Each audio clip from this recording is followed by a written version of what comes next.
ನಮಸ್ತೆ ಸ್ನೇಹಿತರೆ, ಎಲ್ಲರಿಗೂ ನಮ್ಮ ಚಾನಲ್ಗೆ ಸ್ವಾಗತ. ಇಡ್ಲಿ, ದೋಸೆ, ಪೂರಿ, ಚಟ್ನಿ, ರೊಟ್ಟಿ ಎಲ್ಲರಿಗೂ ಕೂಡ ಒಳ್ಳೆ ಬೆಸ್ಟ್ ಕಾಂಬಿನೇಷನ್ ಆಗಿರುವ ಮಿಕ್ಸ್ ವೆಜಿಟೇಬಲ್ ಕರಿ ಯಾವ ರೀತಿ ಮಾಡಬೇಕು ಅಂತ ನೋಡೋದಾದರೆ ಈ ವಿಡಿಯೋ ನೀವು ಸ್ಕಿಪ್ ಮಾಡದೆ ಪೂರ್ತಿಯಾಗಿ ನೋಡಲೇಬೇಕು. ಬನ್ನಿ ಸ್ನೇಹಿತರೆ, ಹಾಗಾದರೆ ಮಿಕ್ಸ್ ವೆಜಿಟೇಬಲ್ ಕರಿ ಯಾವ ರೀತಿ ಮಾಡೋದು ಅಂತ ನೋಡೋಣ. ಮೊದಲನೇದಾಗಿ ನಾನು ಮಿಕ್ಸಿ ಜಾರ್ಗೆ ಒಂದು ಸಣ್ಣ ಬಟ್ಲಿನಲ್ಲಿ ಕಾಯಿ ತುರಿ ಹಾಕ್ಕೊತಾ ಇದ್ದೀನಿ.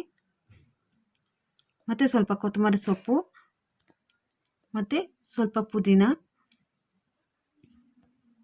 ಮತ್ತು ಒಂದು ಸ್ಪೂನಷ್ಟು ಗಸಗಸೆ, ಅರ್ಧ ಸ್ಪೂನಷ್ಟು ಕರಿಮೆಣಸು, 6 ಹಸಿಮೆಣಸಿನ್ಕಾಯಿ, ಹಾಗೆ ಸ್ವಲ್ಪ ಶುಂಠಿ, ಮತ್ತು 4 ರಿಂದ 5 ಎಸಳು ಬೆಳ್ಳುಳ್ಳಿ, ಮತ್ತು 2 ಏಲಕ್ಕಿ, ಮತ್ತು 4 ಲವಂಗ, ಮತ್ತು ಅರ್ಧ ಲೋಟದಷ್ಟು ನೀರು ಹಾಕ್ಕೊಂಡು ನುಣ್ಣಗೆ ಗ್ರೈಂಡ್ ಮಾಡ್ಕೊತಾ ಇದ್ದೀನಿ. ನುಣ್ಣಗೆ ಗ್ರೈಂಡ್ ಮಾಡ್ಕೊಂಡ ನಂತರ ಇದನ್ನು ಸೈಡಿಗೆ ಎತ್ತಿಕೊಂಡು ಈಗ ಸ್ಟವ್ ಮೇಲೆ ಒಂದು ಕುಕ್ಕರ್ ಇಟ್ಕೊಂಡು ಕುಕ್ಕರ್ ಸ್ವಲ್ಪ ಬಿಸಿ ಆಗ್ತಿದ್ದಂಗೆ 2 ಸ್ಪೂನಷ್ಟು ಎಣ್ಣೆ ಹಾಕ್ಕೊತಾ ಇದ್ದೀನಿ. ಎಣ್ಣೆ ಬಿಸಿ ಆಗ್ತಿದ್ದಂಗೆ 4 ಲವಂಗ, ಮತ್ತು 1 ಏಲಕ್ಕಿ, ಹಾಗೆ ಸ್ವಲ್ಪ ಚಕ್ಕೆ, ಮತ್ತು ಒಂದು ಅರ್ಧ ಸ್ಪೂನಷ್ಟು ಜೀರಿಗೆ ಹಾಕ್ಕೊಂಡು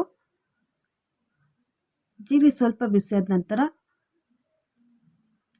ಹಾಗೆ ಸ್ವಲ್ಪ ಕೈ ಆಡಿಸ್ಕೊಂಡು ಈಗ 3 ರಿಂದ 4 ಈರುಳ್ಳಿನ ಸಣ್ಣದಾಗಿ ಹೆಚ್ಚಿಟ್ಕೊಂಡಿದ್ದೆ ಈರುಳ್ಳಿನ ಹಾಕ್ಕೊಂಡು ಫ್ರೈ ಮಾಡ್ಕೊತಾ ಇದ್ದೀನಿ ಒಗ್ಗರಣೆಯಲ್ಲಿ. ಈರುಳ್ಳಿ ಒಂದು 2 ನಿಮಿಷ ಫ್ರೈ ಮಾಡಿಕೊಂಡ್ರೆ ಸಾಕತ್ತೆ ಸ್ನೇಹಿತರೆ, ಜಾಸ್ತಿ ಈರುಳ್ಳಿನ ಫ್ರೈ ಮಾಡ್ಕೋಬೇಕು ಅನ್ನೋದೇನಿಲ್ಲ. ಈರುಳ್ಳಿ ಒಂದು 2 ನಿಮಿಷ ಫ್ರೈ ಆದ ನಂತರ ರಾತ್ರಿನೇ ನಾನು ಒಂದು ಅರ್ಧ ಬಟ್ಲಷ್ಟು ಬಟಾಣಿನ ನೆನೆಸಿಟ್ಟಿದ್ದೆ.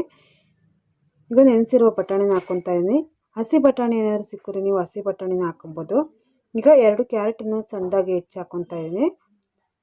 7 ರಿಂದ 8 ಹುಳ್ಳಿಕಾಯಿನೂ ಕೂಡ ಸಣ್ಣದಾಗಿ ಹೆಚ್ಚಿ ಹಾಕ್ಕೊತಾ ಇದ್ದೀನಿ.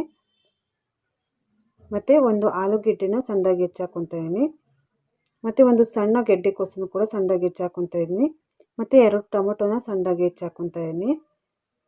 ಇದ್ರ ಜೊತೆ ನೀವು ಬೇರೆ ತರಕಾರಿನೂ ಕೂಡ ಸೇರಿಸ್ಕೊಬೋದು, ಇಲ್ಲ ಇದರ ಬದಲಾಗಿ ಕೂಡ ಬೇರೆ ತರಕಾರಿನ ಹಾಕ್ಕೊಬೋದು.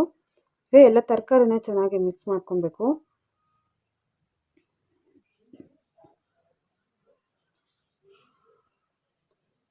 ತರಕಾರಿ ಎಲ್ಲ ಚೆನ್ನಾಗಿ ಒಗ್ಗರಣೆಯಲ್ಲಿ ಮಿಕ್ಸ್ ಮಾಡ್ಕೊಂಡ ನಂತರ ಈಗ ರುಬ್ಕೊಂಡಿದ್ದೀವಲ್ಲ ಆವಾಗಲೇ ಮಿಶ್ರಣ ಅದನ್ನು ಸೇರಿಸ್ಕೊತಾ ಇದ್ದೀನಿ ಕುಕ್ಕರ್ಗೆ. ನಂತರ ಈಗ ಮಿಕ್ಸಿ ಜಾರ್ಗೆ ಸ್ವಲ್ಪ ನೀರು ಹಾಕ್ಕೊಂಡು ಆ ನೀರನ್ನ ಸ್ವಲ್ಪ ಸೇರಿಸ್ಕೊತಾ ಇದ್ದೀನಿ. ತರಕಾರಿ ಮುಳುಗುವಷ್ಟು ನೀರು ಹಾಕ್ಕೊಂಡು ಸಾಕಾಗುತ್ತೆ. ಆನಂತರ ನೀವು ತರಕಾರಿಯಲ್ಲಿ ಬೆಂದ ನಂತರ ಕನ್ಸಿಸ್ಟೆನ್ಸಿ ನೋಡ್ಕೊಂಡು ನೀರು ಸೇರಿಸ್ಕೊಬೋದು.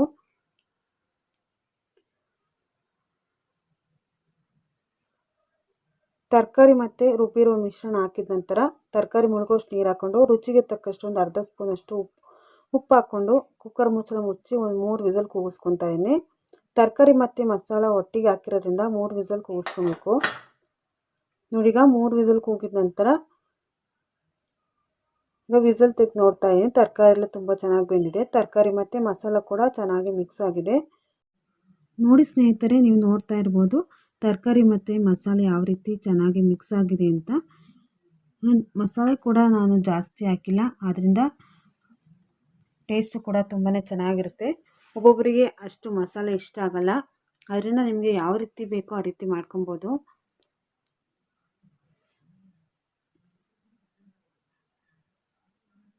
ನೋಡಿ, ಈಗ ನಾವು ನೀರು ಆವಾಗಲೇ ಹಾಕಿದ್ವಲ್ಲ, ಅರ್ಧ ಲೋಟ ಹಾಕಿದ್ವಲ್ಲ, ಕರೆಕ್ಟಾಗಿದೆ.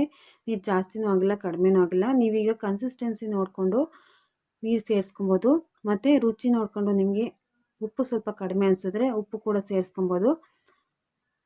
ನಿಮಗೆ ಸ್ವಲ್ಪ ತೆಳುಗಬೇಕು ಅಂದರೆ ನೀರು ಹಾಕ್ಕೊಂಡು ತೆಳು ಮಾಡ್ಕೊಬೋದು, ಇಲ್ಲ ಗಟ್ಟಿಯಾಗಿರಲಿ ಅಂದರೆ ಅದೇ ರೀತಿ ಬಿಡ್ಬೋದು. ರೊಟ್ಟಿ ಚಪಾತಿಗೆಲ್ಲ ಸ್ವಲ್ಪ ಗಟ್ಟಿಯಾಗಿದ್ರೆ ನಡೆಯುತ್ತೆ. ದೋಸೆ, ಇಡ್ಲಿ, ಪೂರಿಗೆಲ್ಲ ಸ್ವಲ್ಪ ತೆಳುವಾಗಿ ಮಾಡ್ಕೊಬೋದು. ನೋಡಿ ಸ್ನೇಹಿತರೀಗ ಮಿಕ್ಸ್ ವೆಜಿಟೇಬಲ್ ಕರಿ ರೆಡಿ ಆಯಿತು. ನಿಮಗೆ ಖಂಡಿತ ಈ ರೆಸಿಪಿ ಇಷ್ಟ ಆಗೇ ಆಗುತ್ತೆ. ಸ್ನೇಹಿತರೆ, ನೀವು ಕೂಡ ಈ ರೆಸಿಪಿನ ಟ್ರೈ ಮಾಡಿ ಯಾವ ರೀತಿ ಬಂದಿದೆ ಅಂತ ಕಮೆಂಟ್ ಬಾಕ್ಸಲ್ಲಿ ತಿಳಿಸಿ. ಖಂಡಿತ ನಿಮಗೆ ಈ ರೆಸಿಪಿ ಇಷ್ಟ ಆಗುತ್ತೆ. ಸ್ನೇಹಿತರೆ, ಈ ರೆಸಿಪಿ ನೀವು ನೋಡ್ತಿದ್ದಂಗೆ ನೀವು ಕೂಡ ಮನೇಲಿ ಟ್ರೈ ಮಾಡಿ ಯಾವ ರೀತಿ ಬಂದಿದೆ ಅಂತ ನನಗೆ ದಯವಿಟ್ಟು ಕಮೆಂಟ್ ಬಾಕ್ಸಲ್ಲಿ ತಿಳಿಸಿ. ಈ ವಿಡಿಯೋ ಇಷ್ಟ ಆದರೆ ದಯವಿಟ್ಟು ನಮ್ಮ ಚಾನಲ್ಗೆ ಸಬ್ಸ್ಕ್ರೈಬ್ ಮಾಡೋದ ಮರಿಬೇಡಿ. ಮತ್ತೆ ಮುಂದಿನ ವಿಡಿಯೋದಲ್ಲಿ ಭೇಟಿಯಾಗೋಣ. ನಮಸ್ಕಾರ.